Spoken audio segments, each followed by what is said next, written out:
जो आज की मेरी वीडियो है, I just want to talk about that plane crash जो कि कल हुआ है एयर इंडिया का। तो फ्लाइट थी AI-171 और मतलब वो देखने के बाद ना आई वॉज लाइक कि यार लाइफ कितनी ज़्यादा अनप्रिडिक्टेबल है।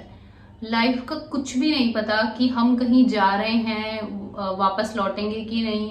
अपने जितने भी फैमिली मेम्बर्स हैं उनको हम मैसेज करते हैं, सेल्फी लेते हैं, स्टेटस डालते हैं। So there were lots of stories in sense कि जो उस प्लेन में बैठे थे उसमें से कुछ लोग ऐसे थे जिनकी जो स्टोरी थी कि वो लंदन क्यों जा रहे थे, क्या करते थे।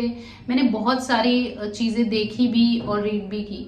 जैसे कि जो एक खुशबू पुरोहित थी, वो उनकी शादी हुई थी जैन में और वो अपने हस्बैंड से मिलने जा रही थी। She was going first time to London और उनकी फैमिली वाले, मतलब मैंने जो वीडियो देखी, शी वॉज क्राइंग, उनसे मिलके जा रही हैं, विदाई ले रही हैं। बट उनकी फैमिली को भी ये चीज़ नहीं पता होगी कि वो कभी लौट के वापस नहीं आने वाली।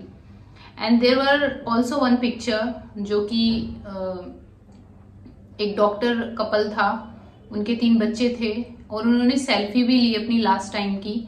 वो अपना सारा जितना भी यहाँ पे बिजनेस और उनकी जो वाइफ डॉक्टर थी वो सब रैप अप करके वो लंदन शिफ्ट होने जा रहे थे और उनको पता ही नहीं होगा ये चीज़ कि this is our last flight.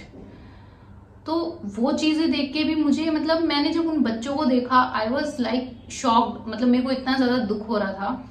And मैंने सुना है कि जो वहाँ पे एक्स CM थे, पूर्व CM थे, वो भी थे उस फ्लाइट में, उनकी भी डेथ हो गई है। Rest in peace to all. And there were one story also कि पायल नाम की लड़की थी जो कि अपनी कंपनी की तरफ से फर्स्ट टाइम लंदन जाती है और जो उनके पिता हैं वो रिक्शा चलाते हैं। And she was from very normal family, मतलब एक तरीके से लोअर मिडिल क्लास आप बोल सकते हो।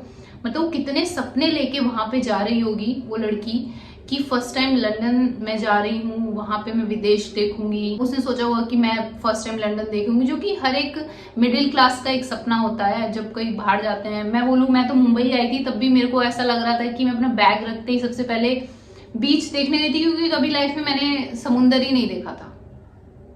तो वो मुझे बड़ा दुख हुआ उस चीज को देख के। एंड एक अर्जुन करके थे जो कि अपनी वाइफ की डेथ के बाद यहाँ पे अस्थियां विसर्जित करने आए थे, वो जा रहे थे, उनकी डेथ हो गई और मतलब दोनों हस्बैंड वाइफ ही चले गए। 2 लड़कियां थी, हीर और धीर। मैंने सुना है वो अपनी दादी या नानी किसी का बर्थडे सेलिब्रेट करने आई थी, तो उन्होंने सोचा ही नहीं होगा कि हम वापस लंदन ही नहीं जा पाएंगे। एंड ब्रिटिश भी मैंने उसमें देखे कि 2 लोग गुड बाय इंडिया बोल रहे हैं। एंड उसके बाद उन्होंने तो कभी नहीं सोचा होगा कि this is our last flight. There are lots of stories. कोई भी नहीं सोचता, हम कहीं ट्रैवल करते हैं जाते टाइम, ट्रेन में बैठते टाइम, प्लेन में बैठते टाइम, मतलब उन लोगों को क्या उनको फील हो रहा होगा एट लास्ट मोमेंट कि हम अपनी फैमिली से कभी जिंदगी में नहीं मिल पाएंगे। सो बहुत सारी, इवन कैबिन क्रू की अगर मैं बात करूं तो कैबिन क्रू उसमें वहां पे एक रोशनी थी जो कि she was very full of life. मैंने उनकी कुछ वीडियोज देखी हैं, वीडियोस भी डालती थी वो। और एक 2 मणिपुर से हैं जिनकी डेथ हुई है। वो मतलब इतने यंग लोग थे सारे के सारे, और this is the end of the life for them. और स्टोरीज तो मैंने लोग, मतलब इतने सारे मैंने उसमें देखे हुए हैं। एक मैंने भूमि चौहान समथिंग करके है, उनकी फ्लाइट मिस हो गई थी बिकॉज ऑफ ट्रैफिक। तो I was saying she was very thankful to God, मतलब उनकी लाइफ थी तो वो बच गई। And there is a miracle कि 242 पैसेंजर थे जिसमें कि एक विश्वास कुमार नाम के हैं, उन्होंने इमरजेंसी विंडो खोल के लास्ट टाइम पे वहां से, मतलब वो बच गए।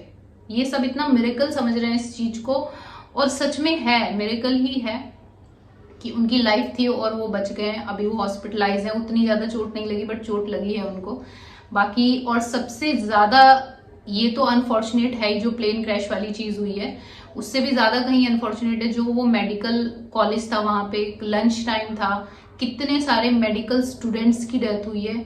आप सोचिए, एक मेडिकल जब इंसान प्रिपरेशन करता है कितने साल लगाता है, कई लोग निकाल भी लेते हैं, कितने साल वो पढ़ाई करता है, देन उसके बाद अपनी डॉक्टरी की लाइफ स्टार्ट करता है। तो शायद वो अपनी लाइफ वाली नहीं जी पाते कि एक चिल वाली, वो सोचते हैं चलो करियर सेट हो जाएगा उसके बाद हम अपनी चिल वाली लाइफ जिएंगे।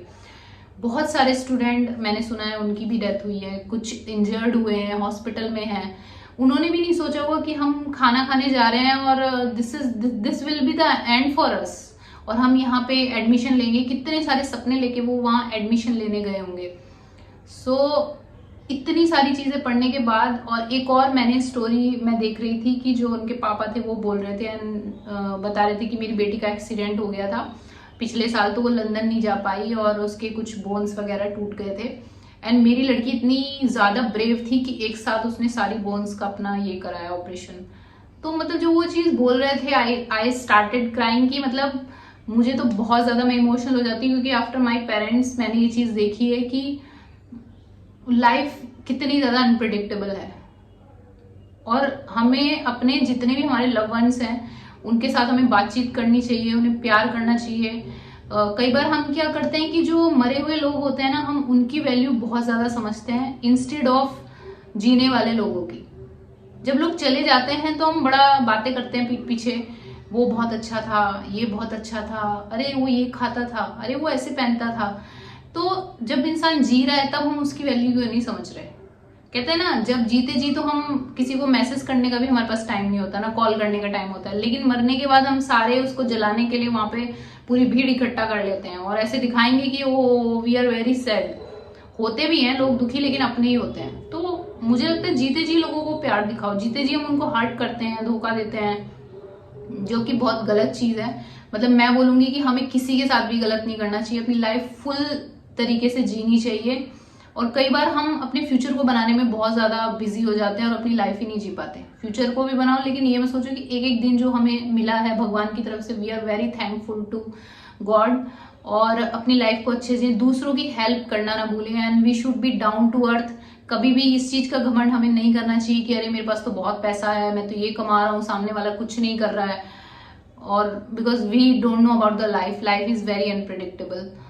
And rest in peace to all the people जो जिनकी डेथ हुई है, क्योंकि ये सबसे बड़ा अभी तक का मैं बोलूँ कि इस साल बहुत सारे ट्रेजिक इंसिडेंट हो चुके हैं 2025 में, और ये दिल दहलाने वाला था। मैंने जैसे ही देखा मतलब मुझे तो ऐसा लग रहा था कि यार क्या मतलब क्या हो गया ये।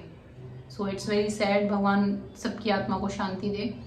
And the bye, take care. अपने लोगों की अपने लोगों से प्यार करें, उनसे बात करें, बिकॉज बाय बाय।